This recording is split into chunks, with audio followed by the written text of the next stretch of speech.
So remember, we have 3 builders, Zerubbabel, Ezra, Nehemiah, and 3 prophets, Haggai, Zechariah, Malachi. And then there's 4, what we might say, nations that are ruling and reigning over the nation of Israel in what we might call just the Near Eastern world during this period. And as we see, this is what we call the intertestamental period, or the silent years between the closing of the Old Testament revelation, which is Malachi, which is in the 5th century, so 400s BC. And then as we turn in our New Testament, we're going to see the revelation of God in the face of Jesus Christ. And so these silent years are loaded with some really cool stuff. And the backdrop of these silent years, or the intertestamental period, is the raging seas of these nation states that are rising and falling, with the people called Israel and their land kind of ping-pong balling back and forth between these different nations. We had Babylon, right? But in 539, Cyrus of Persia, that's one of our notches, conquered Babylon. And what we see is the Persian Empire will have a roughly 200-year run. We covered this earlier. Now we get to look at it in detail.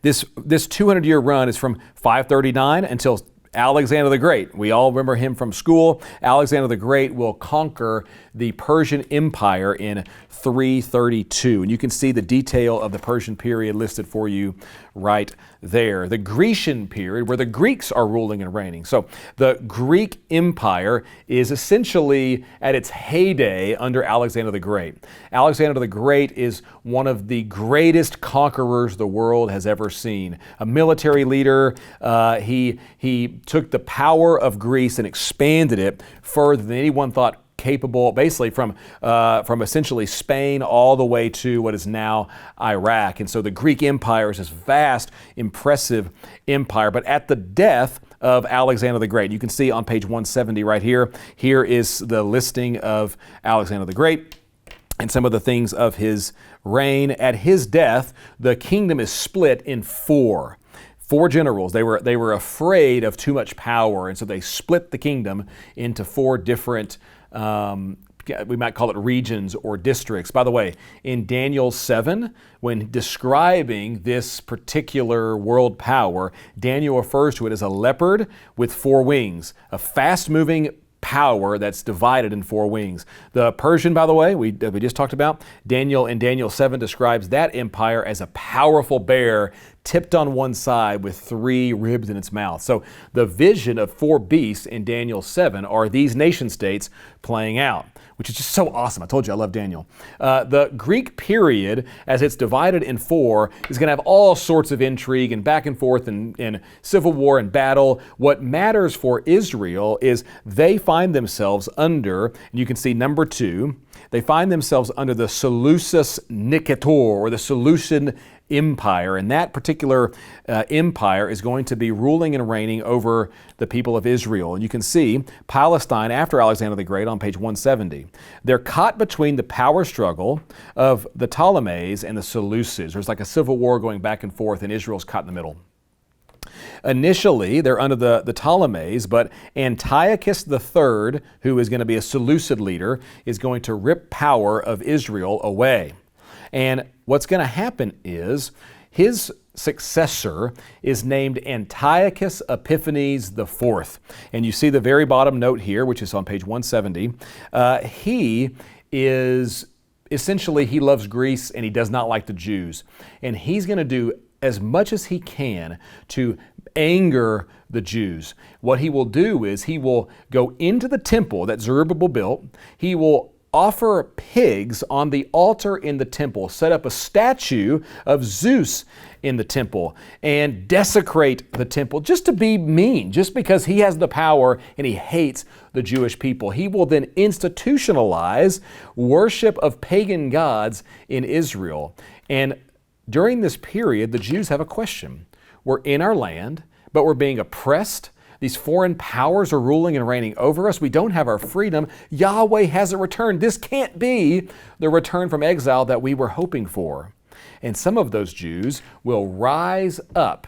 We call them it's the Maccabean revolt. That's the backstory, by the way, in what we call the apocryphal books, 1st and 2nd Maccabees are telling this story. It's the story of Hanukkah, which is a really awesome story where these Jews say, no, we will not worship these pagan gods. We will fight for loyalty to Yahweh. And they rise up, they march on the temple, and essentially they remove the desecration of Antiochus Epiphanes IV, and they reclaim the nation. But because Israel found themselves enslaved to the same idol of power and greed and money, that empire known as the Hasmonean Empire will have a lot of the same problems, and that's detailed for you on page 171. We call it the Maccabean period or the Hebrew independence. And lastly, they're going to fall to Rome.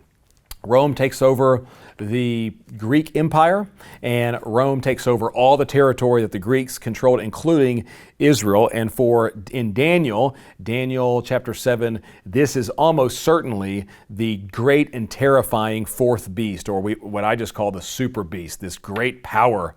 And so as we look at the Roman Empire, I think a lot of us are familiar with this empire because it's this very famous empire that was essentially the greatest empire that the world has ever seen. And these four nations will be ruling and reigning in this period. And the question as we look at all this, and here's the reason why we even spend time on this.